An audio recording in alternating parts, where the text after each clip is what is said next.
to the Motley Experience SMACKTalk. This is the wrestling focus program where we can reach you, the audience who actually cares about pro wrestling, and not bother your terrestrial radio. Anyway, this is the introductory episode, right? This is the first ever episode. We've never done this before. First ever, yep. Never. You sure? Never. Okay, alright, just making sure. Oh yeah, I've actually done it once by myself, but it didn't kick off. It was one show. I'm sure you did it by yourself. Yeah. Alright.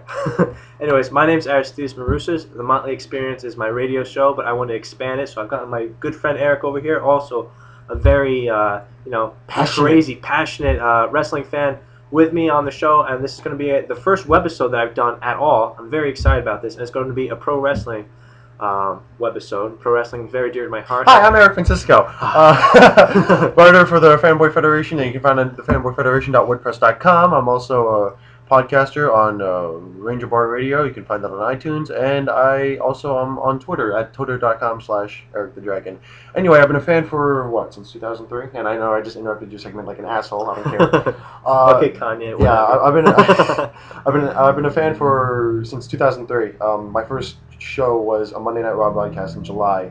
Kane had just unmasked a few weeks prior and was running rampant. What was yours? My first live show that I experienced. Just when was the night that you said I like pro wrestling? I don't know. It wasn't. I don't remember exactly what night. It was a gradual process because I would sneak peeks of it on TV because my parents didn't want me watching it, which I guess increased it because it was the forbidden fruit that I wanted to. And the first show I saw, I think it had something to do with the Fatal 4 between Eddie Guerrero, Booker T, JBL, and The Undertaker. And I remember seeing The Undertaker's entrance, and it freaked me out. I was scared. I was scared he was going to come get me if I said bad things about The Undertaker. I don't know, when was it? I was like in 2004. So that was... I was 11. I was the same age. Anyways. But I saw that, and it was just one of those things that captivated my interest. And if someone asks me why exactly I like it, it's too much to explain. It's just, 7 years. Yeah. But that's us. We're both wrestling fans, and we're both students here at beautiful Rutgers University. Actually, you can see the WRSU studio behind us. I just got off my show. Mondays, 5 p.m. to 6 p.m. Good one. We're on the air. As you can see, we're highly professional over here. Okay, continue. Okay. And, really excited to get this going. So, do you want to start off? You were at an event recently? I'm actually very tired because I woke up at 5:30 this morning because I had to read some papers that I neglected to do over this weekend. And the reason why I neglected to do them over this weekend was because I forgot I had bought tickets to a Ring of Honor show. And not just any Ring of Honor show. It was Death Before Dishonor 9. How can you forget? The Manhattan Center. Screw you. I wanted to study. I wanted to be a good student. Over ROH. ROH like the main pay-per-view. Shut up. Anyway, so I went to go see Death Before Dishonor. I rushed over, took a train to Manhattan. And it was at the Manhattan Center, which is where the Hammerstein Ballroom is, and that's also where the Grand Ballroom is, which is where the first Monday Night Raw was broadcast, and the Hammerstein Ballroom needs no introduction. But that same night in the Hammerstein, I was kind of pissed off because we were in the Grand Ballroom, and that's historical on its own, but I wanted it to be in the Hammerstein Ballroom. Guess who was in the Hammerstein Ballroom that night? Who? Demi Lovato. It's a sign. It was the most eclectic mix of fans of any genre ever, and you saw some of the weirdest people together in the same building. But anyway, that's not the point. The point was that Death Before Dishonor 9 was a good show, great live, but some people who saw it through the pay-per-view said it was all right. I don't know. It came off great live, in my opinion. The big spots came in the main event with the Briscoes and the Midnight Express. I got awesome videos of of one of the Briscoe brothers. Can't tell who went on the 12 to 15 foot ladder and jumped off and hit one of I forgot who, but it was one of the Midnight Express guys. Leapt off the table basically, leapt off the ladder. Excuse me, and it was an awesome spot. And there were tons of other spots. There was like a swinging aerial neck breaker from a power palm position onto a table. That was also great. That's awesome. Yeah, there were a lot of good spots, and there were other good matches too. I primarily wanted to go because of Shelton Benjamin, and he's been a personal favorite of mine ever since he actually pinned Triple H in 2004. Because that night I thought I saw a star. That night I thought I saw a future world champion, and I'm still disappointed to this day that nothing ever came out of that. But that's another topic for another day. So Ring of Honor was great. I recommend you go see it, and especially now they began the Sinclair deal. The broadcasting deal begins this weekend, I believe. I believe this weekend is the first time. We're not going to be able to see it until they put it up on the website because somehow we don't have any Sinclair broadcasting television stations We here in the area. do, but they didn't put it in this area. Sinclair, What it's like station do we My have? 9 and stuff like We that. have Sinclair is My 9. Yes, yes, But yes. they're not putting it on. They're not putting it on for some reason. They're not putting it on any of the major broadcasting areas, like That's the lovely. tri-state area. We're not getting But it in Philadelphia, New York, New Jersey. luckily, on the ROH main website, you can watch it like you could with like WWE Superstars. You can watch it online. Well, that's a good thing. That's good. But anyway, on to Night of Champions. That was the most recent pay-per-view as of today, and today is, we didn't say the date, is Monday, 19th. September 19th, 2011. Not 2011, it's 2011. That's just a personal thing. Anyway, Night of Champions, we didn't personally get to see it because we prefer to eat for the rest of the week and not pay $60 for a pay-per-view. I'm poor. Yeah, just kind of a tangential thing. Even though pro wrestling is entertainment and you're supposed to be guaranteed entertainment, just an interesting parallel. The Mayweather Tito Ortiz, not Tito Ortiz, but it was an Ortiz fight. Correct me if I'm wrong. I can't remember right now. I'm not sure. But there was a Mayweather fight going on this weekend, and it was the talk of the town, and the match ended in like a huge disappointment. From what I gather, again, I'm not a huge boxing fan, but I do understand the entertainment business, and people felt ripped off. People felt gypped from this pay-per-view. And it's just an example of what happens in real-life sports when you advertise on pay-per-view, that you're not guaranteed the entertainment that you're supposed to be getting. And as well as wrestling, if the wrestlers just don't perform that well that night, you're not getting. On a funny side note, with that, it wasn't that bout, I think, but it was another boxing bout. The Miz actually interrupted the press conference. Miz interrupted and a press conference both between... of them I'm Awesome t-shirts. The only reason why I know about this is because of Manny Pacquiao, and you can't be a Filipino and not know who Manny Pacquiao is, and Manny Pacquiao was one of those guys. I don't remember the other guy because, again, I'm not a boxing fan, and so I really don't know, but I do know Miz did that, and I think that was awesome. But anyway, so Night of Champions happened. Unintended. I know Night of Champions happened. Cena won the WWE Championship against Alberto Del Rio for, what, the 9,000th time? Over the champ isn't here. The champ's been here since 2005. Yeah. Which, like, again, I respect Cena for what he does. He loves the definitely. Business. Don't get us wrong. Before we start off, we're not Cena marks. We're not going to go, oh my God, I love maybe this guy. I'm not crazy about Cena, but I think you'd be a fool to ignore what he has done for the business. If you read Bret Hart's book, Ultimate Warrior was basically on Cena's level in, 91, 92, 90. Mm-hmm. And that guy treated his fans like crap, basically. He was in it for the money. He wasn't in it for the passion. Yeah, and at least as fans, we believe that Cena, he's genuine. Obviously the money helps. Oh yeah, definitely. But he's the workhorse for the WWE right now. Yeah. All those Make-A-Wish wishes he does. That incredible. Alone. That is incredible. Yeah. So that is props to Cena, and Cena is a good wrestler. If you ever saw him in early 03... Just look at his debut match. If you look at his debut match... His match with Jericho at Vengeance 02 was actually really good. Yeah. Especially for a guy at his caliber who was very green at the time. It was a very good match, and anyone who ignores that match is just being unfair. That's what happens when you get to the top. Look at Orton. Everyone was so high on Orton when he was a heel. Now that he turned face, people are starting to boo Orton right now. I really don't think it's that. I just think...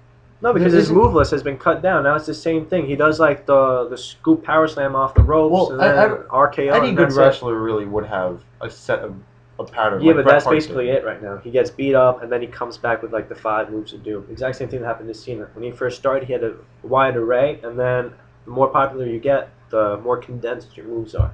It's just what happens. I don't agree with it, but it's what happens. Here's the thing, though. Before this era, wrestling always had competition no matter what. Right. This is going to be a general discussion, not just moves, but just general drive to do better. There's hardly any competition in wrestling nowadays. I mean, TNA, TNA. That's good. Hey, easy, okay. Hogan's in that. But anyway, if you don't have good competition, and this goes not just for wrestling, but for any entrepreneurial endeavor that anyone takes on. If you have no competition, there's no reason to drive and innovate and be better. And that rings true here right now. And I think that's why Cena took it on cruise control, because he is literally the top guy and no one else can top him. Oh, yeah. Quite literally. So I just think it's not necessarily maybe even Cena's fault or anyone's fault. I'm just trying to play devil's advocate. Maybe it's just the business as a whole that's been stagnant for so long. And that will lead us into Triple H versus CM Punk, who's trying to revitalize the business a little bit. Mm-hmm. And I think he's kind of sort of not working. That's a big quickly, before we get there, because I know that's a big topic, let's go quickly over Mark Henry beating Orton clean. It was a clean It finish. was a Again, clean I finish. didn't see United Champions, but he read the results, and I saw it on Twitter. Because again, we're poor.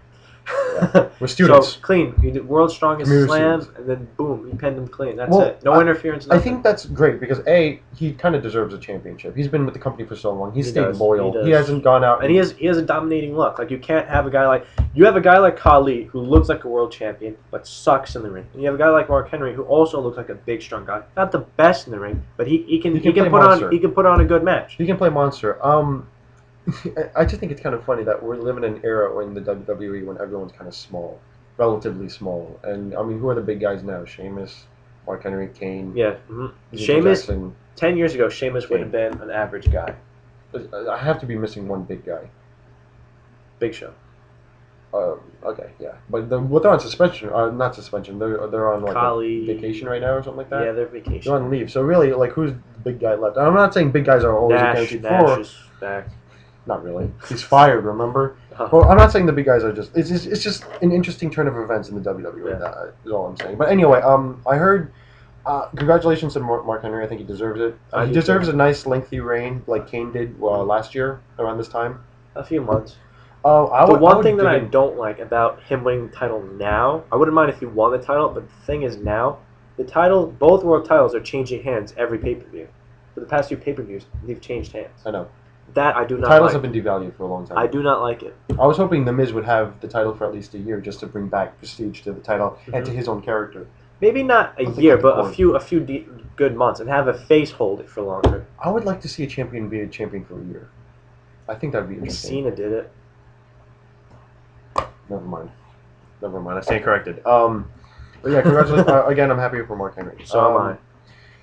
What else is there? CM Punk and Triple H, right? CM Punk. Is there anything else you want to go over real fast, or the tag team matches? Honestly, I didn't read enough about the 90 Championship pay-per-view. I only know the big three matches. Really quickly, from what I remember, The Miz and R-Truth got disqualified, so Air Boom retained the title. It makes me laugh. Stupid. They retained the titles, and The Miz and R-Truth actually come out later on in the CM Punk match, and they get involved in that. Also, Kelly is booed. I heard about that. She got major heat for ridiculously in Buffalo because it was Beth Phoenix's we were in Buffalo, hometown. Right? It was in Buffalo. I wish we were in Buffalo to see that. But and Kelly won with a roll up. So kind of a heel finish for babyface, but she was getting booed anyway. So yeah, not only that, but that's it sounded like a normal match you'd see on Raw. Yeah. Except instead 1 minute it was like 4. Yeah. What were the other results? I'm trying to think right now. If you can't think of it right DiBiase Rhodes, I think Rhodes won. Rhodes won. All right, good. Rhodes won. I feel sorry for DiBiase. I mean, like they're really trying to revitalize his character, and I think I don't. It could pick up steam, but I think this pay-per-view victory. He's too average for me. He's like he came off of a factory line of like this Remember in the SmackDown vs. Raw games or in like the Day of Reckoning games, you'd have like the templates. Yeah. And you have like the most generic wrestlers possible. They just roll off a factory. One of them was codenamed Ted DiBiase Jr. One of them, Ted DiBiase, kind of looks like that, and that's a problem in wrestling as a whole today too. Unless you follow Ring of Honor consistently, and I'm ashamed to admit I don't follow it consistently. It's okay. I can only follow it so much. Some of the guys, they kind of just mesh together. They have to have like a really unique look nowadays, and that's another. That's a whole other discussion for another. Yeah, next show maybe. Next show. Okay, so the main CM Punk. That's the main storyline. Triple H right now. So Triple H won, right? Triple H won interference after a bunch of interference by Awesome Truth. Yeah, but the thing is though, is that it was kind of expected because it was, but the interference was not one-sided. That's the thing. Everyone was attacked. I read on Bleacher Report that they were speculating that Triple H and CM Punk will have to team up somehow. I don't know. I didn't read the article too well, honestly, and today it was only the first time I really read the Bleacher Report, so I really don't know. I admit I don't know too much, but it's kind of the storyline though as a whole is kind of in a weird place right now because it is. And I'm sorry to interrupt you again, but we're getting close to that cutoff point right now. We'll be back in the second segment, so hold on.